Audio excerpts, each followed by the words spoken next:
하나님 말씀은 사사기 17장 1절에서 13절까지의 말씀 교독합니다. 사사기 17장 1절에서 13절입니다.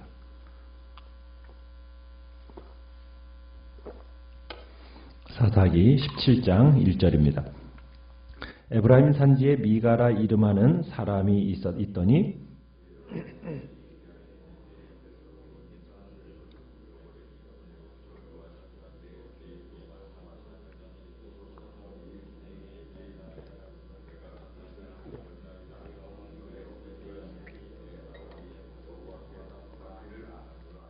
미가가 은 1,100을 그의 어머니에게 도로 주매 그의 어머니가 이르되 내가 내 아들을 위하여 한 신상을 새기며 한 신상을 부어 만들기 위해 내 손에서 이 은을 여호와께 거룩히 드리노라. 그러므로 내가 이제 이 은을 내게 도로 주리라.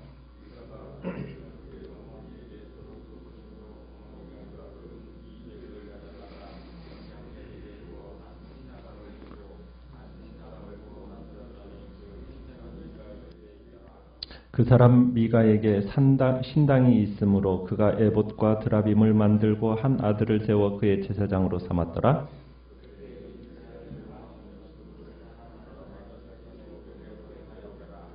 유다 가족에 속한 유다 베들레헴에 한 청년이 있었으니 그는 레위인으로서 거기서 거류하였더라.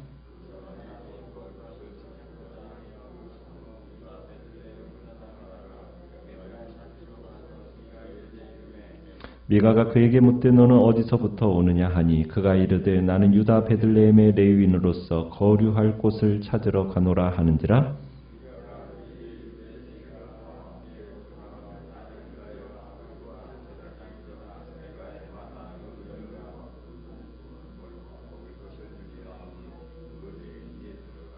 그 레위인이 그 사람과 함께 거주하기를 만족하게 생각했으니 이는 그 청년이 미가의 아들 중 하나같이 됨이라.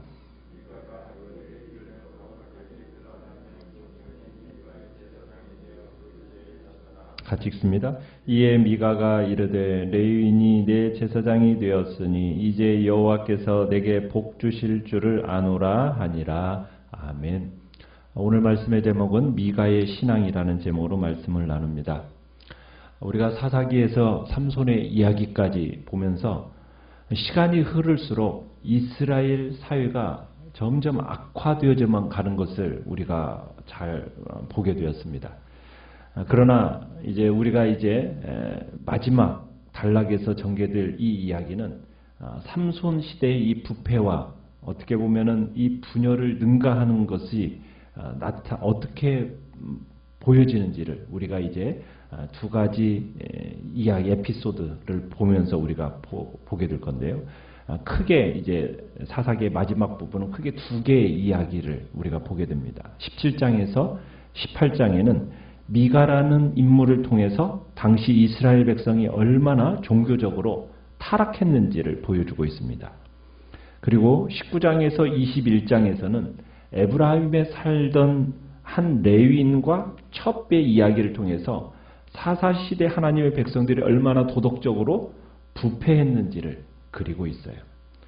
오늘 먼저 성경기자가 사사시대에 살았던 한 사람의 삶을 통해서 사사시대가 얼마나 부패하고 타락한 시기였는지를 보여주려고 하는데, 성경기자가 타락의 전형으로 뽑은 인물이 있죠. 그 인물은 누구입니까? 타락의 전형적인 인물로 선정된 사람은 오늘 본문의 17장 1절에 나오는 에브라임 산지의 출신의 미가라는 사람입니다. 여러분, 미가라는 이름의 의미가 무엇인지 아십니까? 여호와와 같은 자 누구인가? 이런 뜻이에요. 그러니까 여호와와 같은 분은 이 세상에 아무도 없다, 이런 뜻의 의미를 가진 사람이 바로 미가란 얘기입니다. 그러나 우리가 이 사람을 보지만은 이 사람은 그 이름값을 못하는 사람이 돼요.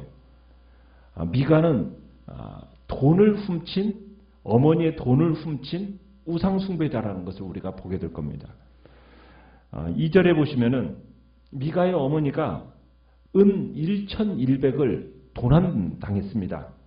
여러분, 은 1,100세겔이라는 것은 우리가 드릴라가 삼손을 넘겨주는 대가로 각 블레셋의 지도자들에게 받은 액수가 은 1,100이었어요. 그러니까 엄청난 돈의 액수입니다. 은 1,200이라는 이 큰 액수의 돈을 도난당한 거예요. 이 미가의 어머니가. 그러니까는 이 분통이 치밀어 올랐겠죠. 그래서 훔쳐간 도적에 대해서 화가 난 나머지 미가가 듣는 자리에서 저주를 선언합니다. 자, 이 저주의 소리를 미가가 듣고 나서 두려움을 느껴요. 그래서 이 돈을 자신 미가의 어머니에게 돈을 돌려드리기로 이렇게 결심을 하고 2절에 보면은 그렇게 얘기하죠. 어머니께 가지고 가서 자기가 돈을 훔쳤다라는 것을 고백을 합니다. 자, 그런데 이제 미가의 어머니는 저주를 했잖아요. 돈을 훔친 사람을 향하여 저주를 했는데 돈을 훔친 사람이 누구예요? 네, 다름 아닌 자신의 아들이에요. 자신의 아들이라는 것을 알게 된 이 엄마가 이미 선포된 저주를 되돌리려고 합니다. 그러면서 2절 끝에 보면은 뭐라고 얘기해요? 내 아들아, 내 아들이 여호와께 복받기를 원하노라 하면서 이제 저주를 복으로 되돌리려고 하는 겁니다. 이 미가의 엄마는 바알이나 다른 신의 이름이 아닌 누구의 이름으로 지금 복을 빌고 있습니까? 여호와의 이름으로 이렇게 복을 비는 것을 볼 때 이스라엘의 하나님을 섬겼다는 것을 알 수 있겠죠. 또한 여호와께 저주받는 것을 피하기 위해서 이제 3절에 보면은 뭐라고 얘기하냐면 이 1,100세겔을 여호와께 거룩하게 구별해 바치겠다. 이렇게 표현을 합니다. 3절 하반절에 보면은 이 은을 여호와께 거룩히 드리노라. 이 말만 들으면은 참 엄마가 잃었다가 다시 찾은 돈을 하나님의 사업을 위해 드린다. 이렇게 볼 수 있겠는데 3절을 자세히 살펴보면 그렇지가 않은 그런 것을 보게 돼요. 여호와께 거룩하게 드린다는 것은 말뿐입니다. 자, 그 은을 가지고 무엇을 하겠다라고 얘기하고 있어요? 3절에 보면은 신상을 부어 만들겠다 이렇게 얘기하고 있습니다. 여호와는 절대로 신상을 만들라고 했어요? 만들지 말라고 그랬어요? 만들지 말라고 언급했잖아요. 그런데 지금 신상을 만들려고 하고 있어요. 그러면서 이것을 누구에게 드리는 것이라고? 여호와께 드리는 것이라고 지금 얘기하고 있다는 얘기입니다. 그러니까 여호와를 섬기는 사람이 어떻게 아무 주저함이 없이 이런 일을 할 수 있을까? 그러니까 미가의 집안의 지금 사람들은 여호와만을 섬기는 사람들이 아니라는 거죠. 다른 신들도 숭배하는 다신주의자들이라는 것을 우리가 보게 되는 겁니다. 그러니까 여호와라는 신은 어떻게 보면 여러 숭배하는 신들 중에서 하나로 취급되고 있다는 거죠. 하나님의 명령, 하나님의 규례, 이것에 대해서는 관심이 없어요. 이것이 준수되어야 할 특별한 이유가 별로 그들에게 있어서는 크게 마음에 다가오지 않았던 것 같아요. 그러니까 우상을 만드는 일에 있어서도 별로 거리낌이 없었던 겁니다. 자, 이렇게 은을 여호와께 드리고 신상을 만드는 목적이 뭐예요?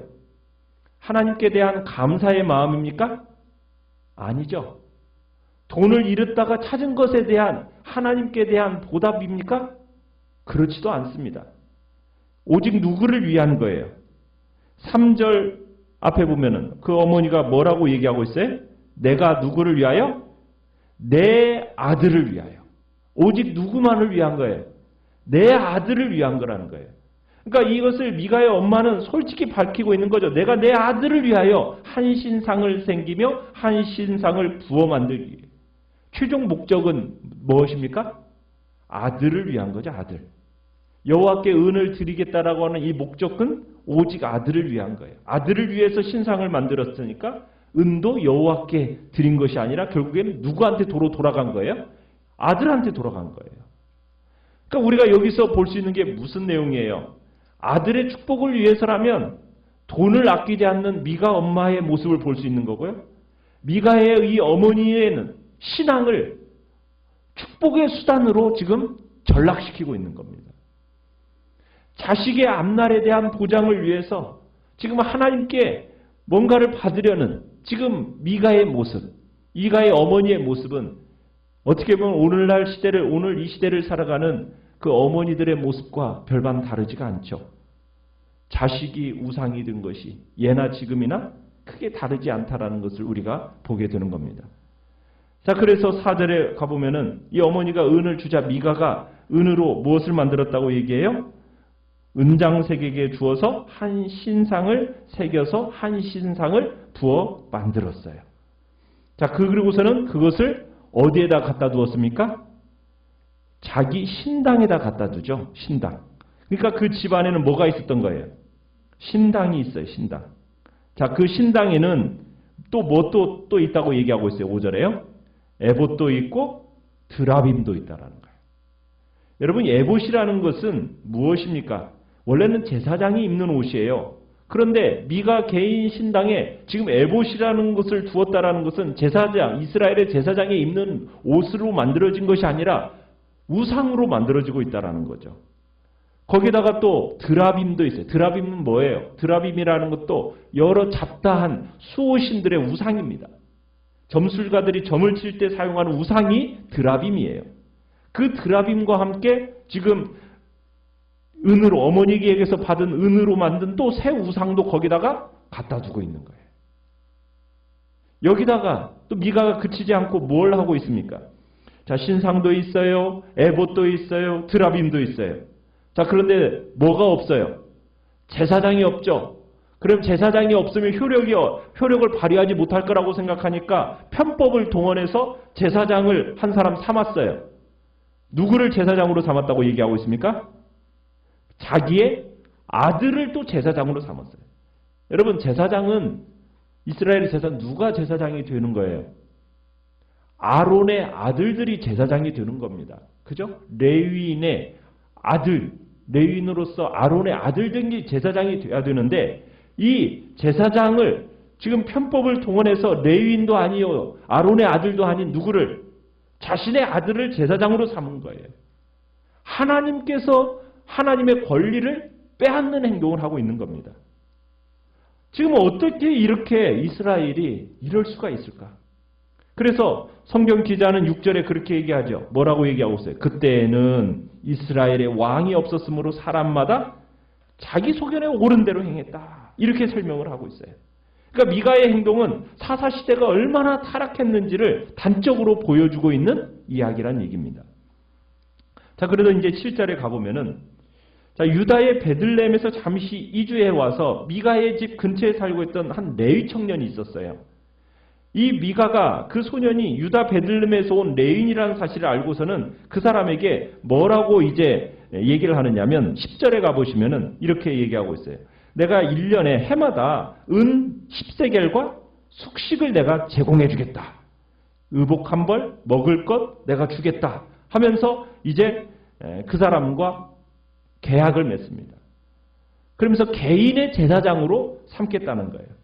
지금까지는 누가 제사장이었어요? 자기 아들을 제사장으로 세워놓고서는 그렇게 개인 신당을 운영했는데 이제는 레위 사람을 제사장으로 세워서 이제 자기의 신당을 운영하겠다라는 거예요.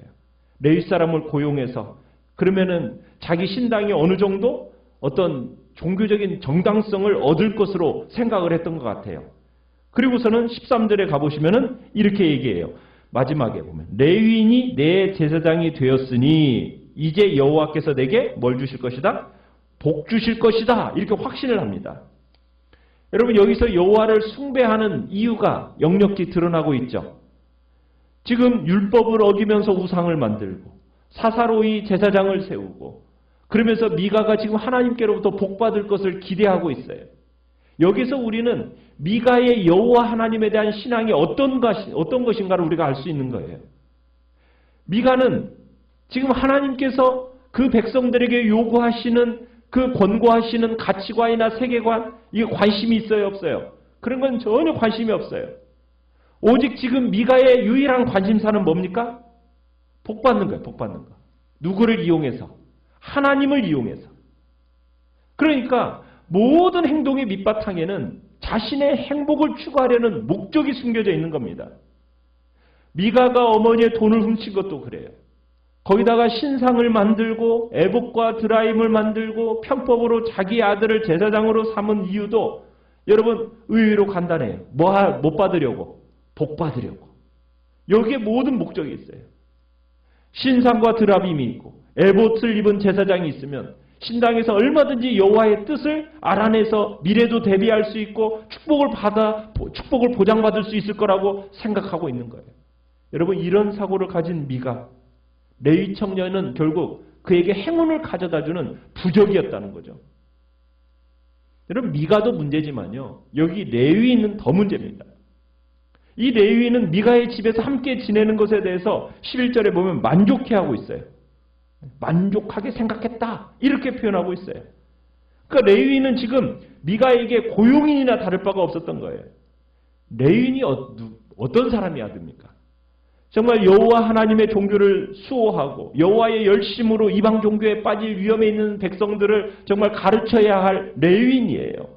그런데 미가의 사육을 충족시켜주는 고용인으로서 지금 전락이 되고 있다는 거예요. 여러분 미가가 한 이러한 행동들은 어떻게 보면은 우리가 범하기 쉬운 잘못이라는 거 우리가 생각해야 됩니다. 미가가 신상을 만들면서 이방신을 섬기겠다. 여러분 이거 한 거 아닙니다. 미가는 지금 누구를 염두에 두고 있어요? 여호와 하나님을 염두에 두고 있어요. 그리고서 신상을 만든 거예요. 문제는 뭡니까? 이런 식으로 내가 하면은 여호와 하나님으로부터 축복을 내가 받을 수 있을 거다. 여러분 그렇게 생각한 데 있어요. 신상이 있고 드라빔이 있고 제사장이 있으면 그것도 레위인이 제사장으로 있으면은 내가 하나님의 뜻도 알아내고 내가 하나님을 조종할 수 있는 그런 자리에 있을 수 있다라는 그런 생각을 가지는 거예요. 우리는 여기서 미가가 물론 사람들까지 아니 심지어 여호와 하나님까지도 자신의 목적을 위해서 이용하려는 그런 모습을 보게 돼요. 오늘날 현대인에게 있어서도 마찬가지예요. 미가의 이야기는 겉으로는 예수 그리스도를 섬긴다고 말을 하면서도 속으로는 오로지 복받는 것에만 관심 가지고 있는 현대인들의 모습. 우리 현대 그리스도인들의 모습도 그런 모습들이 아닌가. 여러분 우리 자신이 주인이 되어서 하나님마저도 조종하려고 한다면 이것은 지금 미가의 모습과 별반 다를 게 없어요. 하나님은 누구에 의해서 어떤 방법으로 조종될 수 있는 분입니까? 아닙니까? 하나님은 그런 분이 아니시죠. 하나님은 절대로 우리가 이용하려고 해서는 되는 분이 아닙니다. 오직 하나님은 우리가 경배해야 할 분이죠. 오직 우리가 하나님을 섬겨야 할 분이에요. 하나님이 우리를 시종드는 것이 아니에요. 우리는 오직 하나님께 예배하고 찬양하고 섬겨야 할 유일한 분은 하나님이시다. 우리 이거 기억해야 됩니다. 오늘 우리는 주님 앞에 주님을 섬겨나감에 있어서 정말 혹여나 내가 오로지 복이라는 그 유일한 목적만을 가지고 내 신앙을 세워가고 있다면 우리는 그 주님 앞에 회개하고 내 신앙은 어디에 근거를 둔 신앙이 되어야 됩니까? 하나님의 말씀에 근거한 신앙이 되어서 내 안에 있는 정말 하나님 이외에 다른 것을 섬기려는 그 모든 것들을 버려야 됩니다. 온전히 하나님의 말씀에 근거한 신앙을 세워가게 해달라고 이 시간 주님 앞에 기도하며 나가시길 바랍니다. 그래서 주님 앞에 말씀에 근거한 신앙을 바로잡는 그런 복된 한 날 되시기를 간절히 축원합니다. 오늘 말씀을 생각하면서 기도하시고요.